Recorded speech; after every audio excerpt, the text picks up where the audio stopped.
Hello, John from Peter Tyson. Well, it's that time again. Here are my personal top 10 products that I've featured on the channel or just had the pleasure of using here at Peter Tyson throughout 2025. All links to products and prices are down in the description as usual. Number 12. I play with a lot of stuff, it's hard to narrow it down to 10. And kicking off the list is Beosound Premiere from Bang & Olufsen. It brought back that old excitement of unboxing a new B&O product, something I hadn't felt for a long time. Classic Bang & Olufsen design, genuinely room-filling sound and seamless connectivity with other B&O speakers. It's pure class.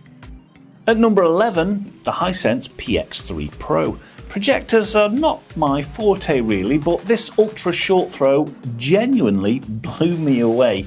Huge vibrant images, excellent brightness and strong colour performance. For anyone wanting a fuss-free cinematic experience without mounting a massive TV and a cabling headache, it's a very compelling option. Number 10. KEF Zeo. If Beosound Premiere stretches the budget that little bit too far, but you still want something a clear step above the average soundbar, Zeo fits perfectly. Beautifully built, great looking and delivering rock solid performance. This is KEF's first premium soundbar and it absolutely does them proud. Coming in at number 9, an underrated hidden little gem, the Naim CI Uniti 102. This is Naim doing what they do best, combining musicality with stellar engineering. A no-gimmick streaming amp that can hide away, it's got tons of power, sounds great, and in Naim terms, it's pretty affordable too. At number 8, well, we need a TV, and for me, the LG OLED C5 continues to set the standard. The ideal balance of price and performance, beautiful images, and perfect blacks. Whether it's film, sport or gaming, it's just a TV that gets out of the way and lets your content shine. Number 7 is the Marshall Bromley. Bold looks, bags of character and a sound that's powerful without being overbearing.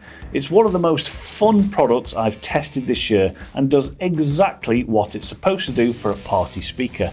It certainly made me smile. At number 6, the recently featured Audio Pro A48 W. Fantastically versatile powered speakers with deep controlled bass and a very wide soundstage. It's equally at home with music, TV audio or multi-room setups, making it one of the most entertaining and easy to live with products on this entire list. They look really good too. Breaking into the top 5, and no surprise if you've watched me for a while, the Bowers & Wilkins Px8 S2. These headphones take an already excellent design and refine it further.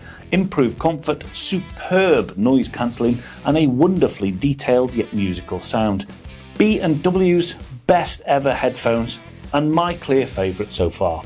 Number 4. The McIntosh MSA5500.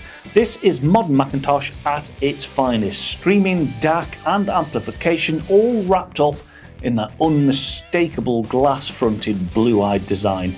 It sounds utterly dreamy and it looks every bit as special as it sounds. Macintosh is just cool. Leading us into the top 3 is the MoFi SourcePoint 10 loudspeakers. I didn't get a chance to feature them on the channel because they're fairly new to us, but they are seriously addictive. Huge scale, effortless dynamics and superb coherence. I love the look of the low stands and the expansive stereo imaging from the concentric drivers. And bass, it's deep yet beautifully controlled. The styling won't be for everyone, but I think they look the absolute business. Number 2, the PMC Prophecy 7 loudspeakers. These speakers showcase PMC's transmission line expertise beautifully. The bass is amazingly deep and controlled for compact floor standards. Stunning resolution and just open and natural.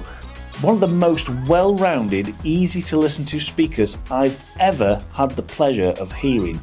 And they're well built and they look cool. And finally, number 1. For me, it's the Linn Majik DSM 5. This product gets everything right. Streaming, DAC and amplification all come together in one beautifully engineered unit that's intuitive to use, future-proof by design, and most importantly, It's wonderfully musical.